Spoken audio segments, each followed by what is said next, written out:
Local হাঁহৰ কণী এনেদৰে বনাই খাইছেনে? আইনো কি কামত লাগি আছা? ৰাতিপুৱা চাহ বনাব লাগে, কি কৰি আছা?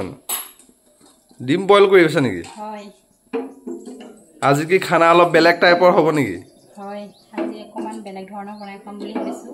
হয় নেকি? দিয়া বনোৱাচোন বাৰু, চাই থাকো কেনেকৈ বনোৱা। নিমখো দি দিছো। 4টা কণী নিমখ অকণমানো দি দিছে। এতিয়া ফাৰ্ষ্ট টাইম বইল কৰি ল'বা ন? হয়।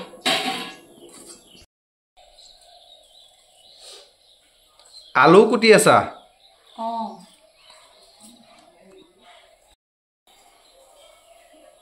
আজি কণী আপোনাক বেলেগ পদ্ধতিৰে বনাই খাম হা।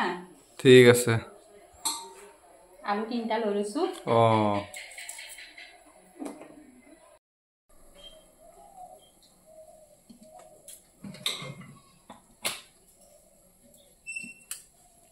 কণী বইল কৰি হৈ গ'লে কণীকেইটা কি কৰিবা? ফালি দিম। মাজত দি ফালি দিব লাগিব ন?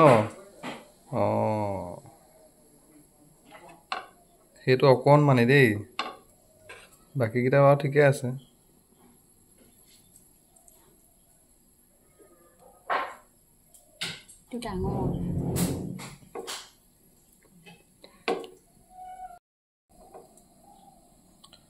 এফালে আলুখিনি এনেকৈ মিহি মিহিকৈ কুটি ল'লে।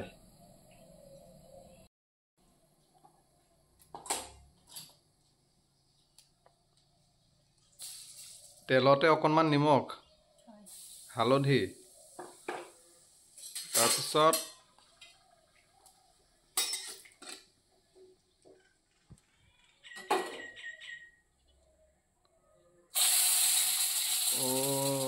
চিষ্টেমটো বেলেগ চিষ্টেমত বনাই আছে দেই।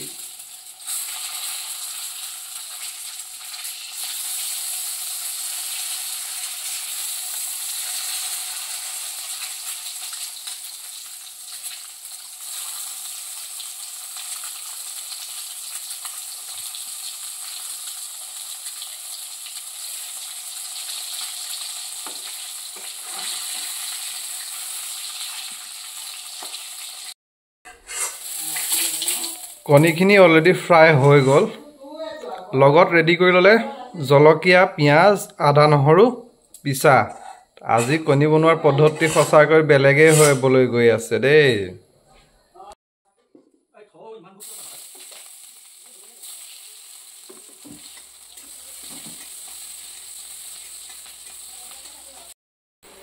পিঁয়াজটো ফ্ৰাই হৈ গ'ল, এতিয়া দি দিব কেঁচা জলকীয়া, তাৰপিছতে আলুখিনি দি দিব।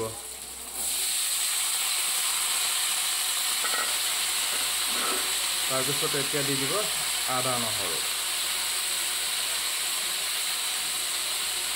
অকণমান নিমখ, তাৰপিছত লগতে অকণমান হালধি, তাৰপিছতে অকণমান জিৰা পাউডাৰ।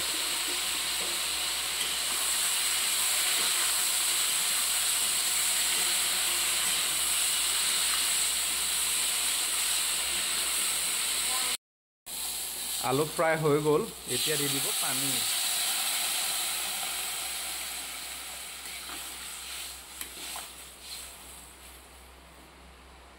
এতিয়া উতলিবলৈ দিয়া হ'ব।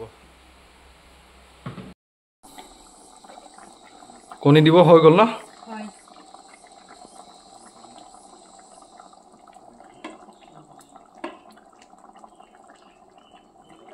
বাহ, সুন্দৰ দিয়া, বঢ়িয়া লাগিব আজি ৰাতিপুৱাৰ খাদ্যটো। হয়। এতিয়া অলপ সময় উতলিব লাগিব ন? 5 মিনিট।